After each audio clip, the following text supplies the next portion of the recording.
Eu sou Paulo Nogueira Batista e eu quero hoje fazer um comentário breve para vocês sobre um tema de importância fundamental na economia, que é a situação do setor externo da economia brasileira e, em especial, a pergunta sobre se há risco ou não do Brasil efetivamente quebrar. Eu diria que esse risco existe. O Brasil perdeu um volume considerável de reservas desde meados do ano passado, perdeu cerca de 50 bilhões de dólares e sofreu também uma forte depreciação cambial, apesar de ter usado reservas em escala considerável. Então o risco existe. A perda de reservas não decorre da conta corrente do balanço de pagamentos. Com a recessão de 2020, a demanda por importações vai entrar em colapso e vai haver uma melhora substancial das contas externas correntes. O problema está do lado da conta de capitais. E já antes da crise do coronavírus, o Brasil vinha sofrendo uma saída líquida de capitais por duas razões, basicamente.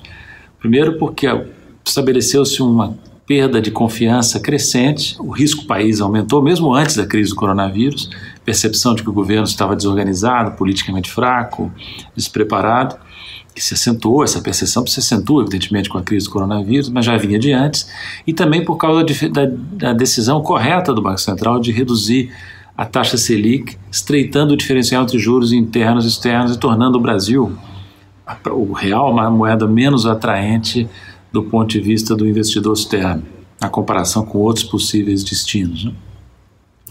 O que fazer diante dessa situação? O Banco Central, o governo tem instrumentos. Um deles é o elevado nível de reservas acumulado no período Lula e Dilma, que nos protege e nos torna mais fortes para enfrentar a turbulência externa do que seríamos se tivéssemos reservas baixas, como tem a Turquia, por exemplo, ou a Argentina também, né?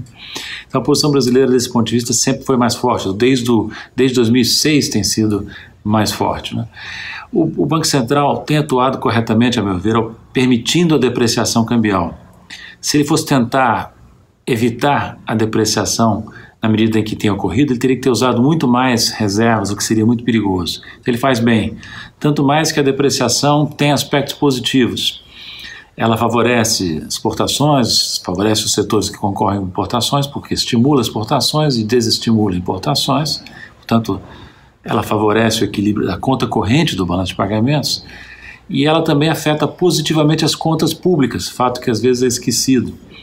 O setor público brasileiro é credor líquido em moeda estrangeira, ele tem ativos em moeda estrangeira muito superiores a seus passivos em moeda estrangeira ou indexados à taxa de câmbio, então ele ganha com a depreciação cambial. E o efeito da depreciação sobre a inflação não é importante na atual conjuntura, com a economia em queda livre em 2020, o risco é de deflação, a inflação já está abaixo do piso da meta de inflação do Banco Central, então não há o repasse de câmbio para preços que pode ser temível em certas circunstâncias, não é hoje, né?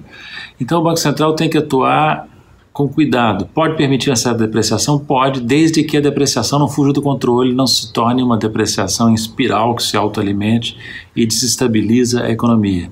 Não estamos ainda nesse ponto e o Banco Central tem poder de fogo, pode inclusive intervir no mercado de câmbio em determinados momentos, não vendendo reservas no mercado à vista para evitar a depreciação do real, mas usando um outro instrumento que é o derivativo, a venda de swaps cambiais, que equivalem a vender dólar futuro e a alimentar eventual demanda por hedge no mercado, né?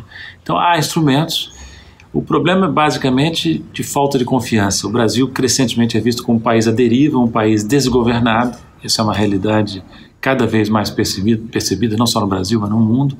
E isso desestimula aplicações no Brasil, reforçado esse movimento de saída pela queda do diferencial de juros que antes era tão alto, né? Então o risco é grande. O Brasil à deriva pode ser levado a uma situação que tem que voltar a praticar controles cambiais, controle de capital, para evitar uma perda de reservas muito pronunciada que deixe o país à míngua em termos de posição líquida em moeda estrangeira. Isso já aconteceu com o Brasil antes e seria importante que não acontecesse de novo, né? Todos esses temas são muito complexos, eu estou abordando de maneira bastante superficial. Quem quiser saber mais do que eu penso sobre temas econômicos e políticos brasileiros, eu peço que visitem o meu canal no YouTube, que é youtube.nogueirabatista.com.br, ou a minha página na internet, que é www.nogueirabatista.com.br.